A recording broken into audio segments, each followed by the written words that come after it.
banyak benda nak buat. Saya bersetuju sangat ya, kita bercakap tentang isu wanita yang kita tak pasti bila kita boleh capai sebenarnya. Sasaran kita sentiasa berubah ya. Saya masih ingat saya menjadi exco wanita pada tahun 2008 semasa kerajaan ini diberi mandat. Saya sebenarnya terkejut bila peruntukan yang diberikan hanya 100,000 pada ketika itu 2008. Dan dalam keadaan begitu saya lihat apa yang dibicarakan. Dibicarakan hanya ibu tunggal. Aspek ibu tunggal semata-mata. Dan di situ orang kata kalau ikut orang biasa tu terkejut badak kan. Ini kau badak lagi dah terkejut macam-macam lah kan. Tetapi saya kata wah, inikah yang kita nak teruskan. Jadi malah saya merasakan bahawa kadang-kadang ada sedikit kesunyian ya, kesunyian di dalam kita nak melaksanakan aktiviti ataupun program-program wanita. Walaupun pada ketika itu alhamdulillah pencapaian wanita dalam exco kerajaan negeri 40%. Kita ada 44 wanita daripada 10 wanita itu adalah 10 exco itu adalah wanita. Tetapi cabaran-cabaran alhamdulillah mendatang dan saya ucapkan tahniah ya. Nak cakap tahniah pada diri sendiri pun tak ada lah kan. Pada kerajaan Selangor yang saya rasa cabaran itu kita atasi dan saya kongsi tadi dengan Prof ya, Prof, kita telah pun menambah bajet sehingga 8 juta. Ya, itu kalau kita cerita kos ya.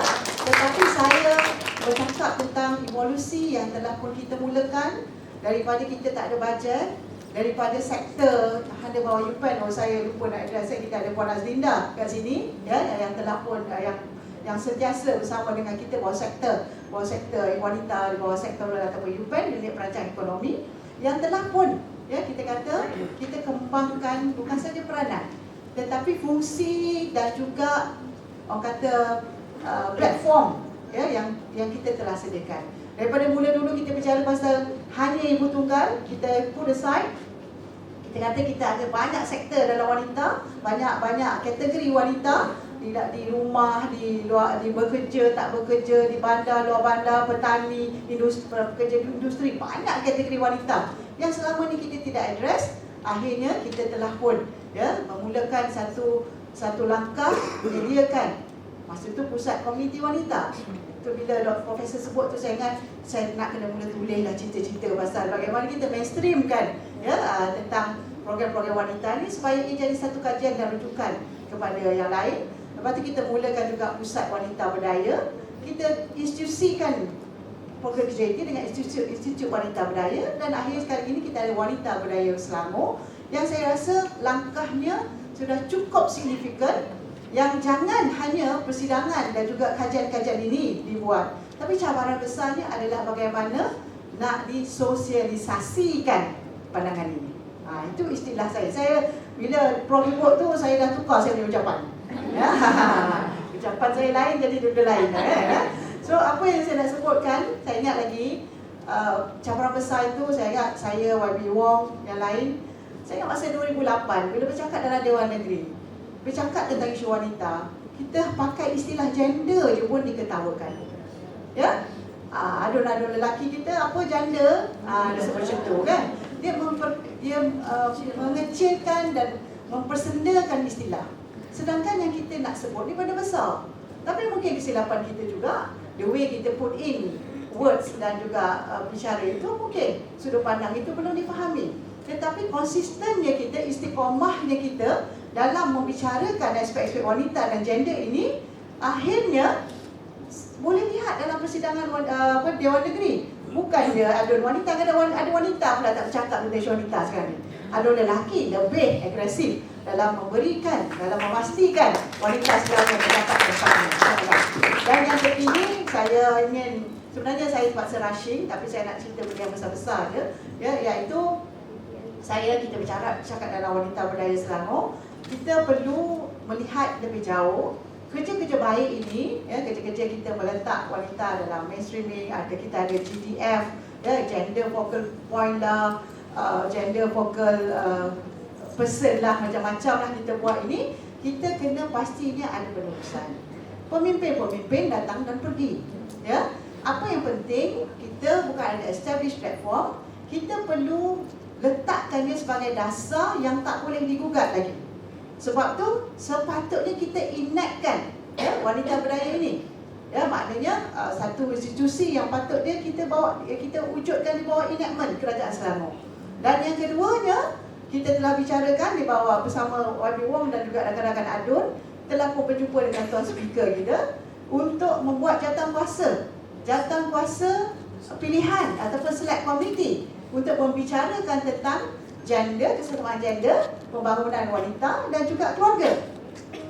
So kita ada check and balance. Kita bukan bercakap di sini je, kita bukan begitu, tapi kita kena ukur jauh. Kita kena dokumenkan dan ukur jaya ke tidak. Polisi kita 30% ahli majlis wanita berjalan ke tak? Ketua kampung, saya ingat masa jadi exco luar bandar, benda pertama sekali saya tengok garis panduan dia. Sebab kita bercakap tentang gender, kita kena walk the talk, kan? Nanti kita tengok situ, ketua kampung mestilah lelaki. Lelaki berumur sekian-sekian bla bla bla, banyak lagi. Saya bukanlah menafikan peradaan itu, bercakap tentang gender, ada benda yang betul kita tidak membicarakan lagi tentang jantina, kan? Jadi saya propose selepas rupanya garis panduan pun dah lama, since 1972. Jadi kita kata kita propose supaya tiadakan lelaki atau perempuan. Kita kata je layak warga negara Selangor. Betul kan Linda? Alhamdulillah ia diterima pakai. Dan inilah sebenarnya cabaran besar. Cabaran besar, saya nak sebutlah cabaran dia bukan pandemik. Ini saya punya cerita. Cabarannya adalah kita. Kita dalam keberanian bercakap di mana-mana platform, dan juga kecabaran kita untuk melihat benda itu menjadi kenyataan.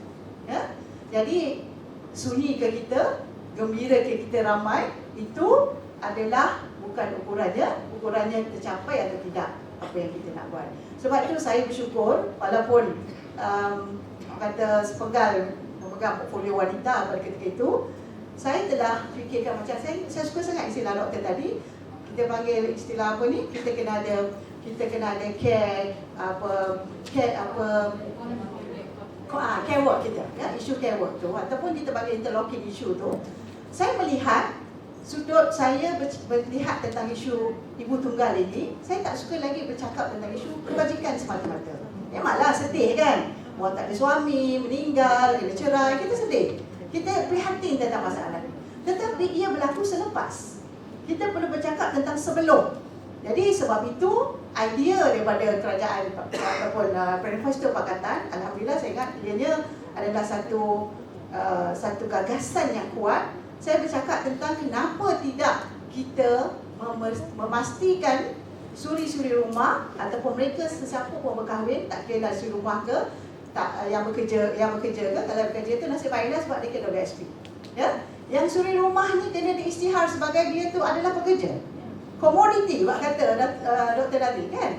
Komoditi, sesuatu yang sudah kita gunakan tenaga dia patut dibayar. Sebab itu, bila timbalan Perdana Menteri mantan adalah seorang wanita, dan kita pun mencadangkan tentang kena wujudkan satu platform di mana wanita ini perlu diberikan sedikit imbuhan kepada mereka kalau berlaku apa-apa kejadian musibah kepada keluarga.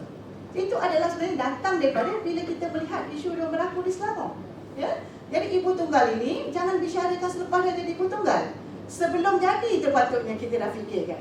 Sebab itu kita kata perlu ada caruman kepada orang berkahwin. Isteri kalau kahwin dia kena suami dia kena carumkan.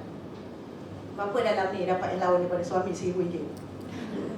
Tak ada. Jadi isu social net, wanita ini dijaga dengan memberikan caruman kepada SP. Saya ingat lagi saya bersama dengan Timbalan Perdana Menteri dan Kak Wan, Datuk Seri Wan Azizah, kita chair mesyuarat. Bingung kerajaan nak buat benda ni. Tak boleh semajang, kan? Sebab apa? Tak kerja.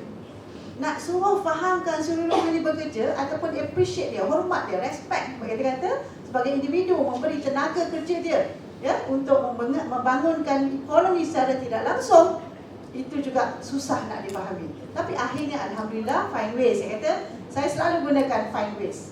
Cari jalan dan alhamdulillah akhirnya Aisuri telah pun diwujudkan. Tetapi isu besarnya cabaran tadi itu. Cabaran kalau kita kata nak buat dasar, kita ada kertas kajian hari ni 31 lah, apa whatever kertas kajian hari ni, cabaran besarnya dasar itu mesti diwujudkan. Ya, kalau benda baik, cepat-cepat jadikan polisi. Polisi ini mesti dilobi kepada yang membuat polisi lah. Tak boleh cakap dalam dewannya je. Lepas ni panggil semua adun, saya cadangkan. Panggil adun, baik tak kira lah adun mana pun nak dengar, sebab dia pun buat dasar. Benda baik insya-Allah tak kira kerajaan ke pembangkang dia akan buat, kan? Kita bentangkan. Ini sebenarnya penemuan-penemuan kita, kekurangan-kekurangan yang ada di dalam kita mentadbir rakyat ini. Jadi ia perlu diubah daripada apa yang kita lihat kertas-kertas kata perbincangan tadi ditranslate menjadi dasar-dasar yang baik. Jadi saya mohon supaya WBS nanti lobby politician, ya, lobby kita punya ahli majlis, di peringkat majlis. Sebab satu lagi yang saya rasa tak cepat dilaksanakan masa saya ada di Exco Wanita, saya kata kena ada kewujudan jawatan kuasa tetap wanita di peringkat PBT juga. Ya, sebab apa? Pandangan saya dasar ini mesti disosialisasikan. Ya, kalau tidak disosialiskan, dibumikan, dia takkan terlaksana dengan baik. Jadi cabaran kita bukannya pandemik. Pandemik ni saya dengar satu-satu tadi sebenarnya banyak yang positif sebenarnya. Yang kita kata tak boleh, tak jadi, susah dan macam mana ni, rupanya mudah, betul tak? Pandemik mengajar kita bahawa boleh buat, bukan tak boleh buat. Tapi yang tak boleh buat tu sebab kita yang katakan tak boleh. Ya, kita yang kata tak boleh. Kalau terpaksa memang boleh buat sebenarnya. Jadi kita kena cabaran sosialisasi, kita kena membumikan dengan, kalau ke Selangor kita ada pusat wanita berdaya, kita ada banyak pimpin-pimpin wanita peringkat akak umbi, mereka ini perlu kita fahamkan. Maka ini perlu mendapat informasi-informasi yang baik ini, dan kita kena ajar bagaimana nak mainstreamkan benda ini dengan pelaksanaan yang jangan kita sukarkan istilah-istilahnya. Ya, kita permudahkan, simplify benda ini, jangan sangat fikir tentang kos yang mahal-mahal. Sebenarnya mudah boleh kita lakukan. Lagi ramai yang menggarap dan mendukung aspirasi kita ini, insya-Allah ya, wanita Selangor can lead the way. Insya-Allah kita akan ubah negara kita menjadi tempat di mana wanita ataupun gender, lelaki ke wanita ke, dia akan duduk dengan sejahtera. Itulah bahawa kena kita kata sejahtera, eksklusif dan juga saksama. Jadi cita-cita ini saya selaku perasmi pada hari ini, saya rasa berat tanggungjawab ni, ya, tetapi akhirnya evolusi yang kita buat ini jangan kita sia-siakan. Ya. Sebab kata doktor pun dah 59 tahun. Sebab muda kan? Ya? Saya pun 2 tahun lagi waktu emas kan? Ya? Jadi kita rasa cukuplah kan, kita ingin hadiahkan generasi yang akan datang. Satu hadiah yang begitu suci dan murni, di mana dia tidak lagi kata-kata yang kita dengar, tetapi kita boleh merasai nikmat dan juga kata kita boleh melihat perubahan itu di depan mata kita. Kita suka pergi negara-negara yang seperti luar, yang kita kata kenapa ya, mereka yang, minta maaf saya sebut, yang bukan Muslim pun ya telah berjaya laksanakan ini pula kita yang telah kata committed untuk melaksanakan Islam sebagai cara hidup, yang itu sebenarnya dipelopori. Dan saya masih ingat apa yang disebut oleh Rasulullah ataupun pandangan-pandangan mereka yang lepas, ya, selalunya ukuran kejayaan sesuatu negara itu adalah dengan indikatornya adalah wanita. Ya, kalau perempuan tu keluar rumah waktu malam, pergi ke satu tempat dan pulang semula ke rumahnya dengan selamat, itulah boleh dikatakan negara itu sejahtera dan selamat. Jadi dengar kata-kata itu, pegang kuat-kuat. Jadi jangan biarkan hanya wanita melaungi isu-isu atau memperjuangkan isu wanita. You must think that your mother is a woman. Adik kita, isteri kita, kita kena sediakan tempat yang baik untuk mereka. Adik-adik perempuan kita, anak-anak perempuan, cucu-cucu kita kena sediakan tempat ini. Jadi insya-Allah saya harap kalau ada ketika nantilah kita share lagi ya, pandangan-pandangan yang kita rasakan. Dan sampai masa saya sebenarnya sedang buat kajian ya, tentang perumahan. Kenapa wanita tidak mempunyai aset yang baik sebagai pemilik perumahan ya. Saya buat dengan universiti juga, pihak universiti. Kerana dalam polisi negara kita, terutama di Selangor, kan? Kalau kita ada beli rumah bersama, ya, suami dengan isteri beli rumah kongsi, dah ada kira rumah bersama lah. Tapi kalau wanita tu ada lebihan keuangan, dia nak beli rumah dia sendiri, yang itu belum dibenarkan. Jadi kita buat kajian dan insya-Allah kita harap satu dasar yang baru yang boleh kita berikan. Let women have more asset. Kan, tak kira lah rumah ke, kereta ke, everything. Kan, kerana kita bicara tentang wanita tadi, saya cakap jangan bicara hanya tentang kebajikan mereka semata-mata, bicara tentang sejahteranya wanita itu, kerana selalunya wanita sejahtera dia akan beri semula kepada keluarga dia. Ya, insya-Allah. Jadi itu saja daripada saya minta maaf. Saya terpaksa gegas keluar dan terima kasih kepada pembentang ucap tamu khususnya dan semua WBS tahniah kerana berjaya membuat persidangan ini. Insya-Allah mudah-mudahan kita akan terus berjaya dan dengan lafaz bismillahirrahmanirrahim saya dengan ini merasmikan persidangan wanita Selangor 2022. Selamat bersidang dan saya ucapkan selamat berjaya. Sekian wabillahi taufiq wal hidayah. Assalamualaikum warahmatullahi wabarakatuh dan salam berjaya.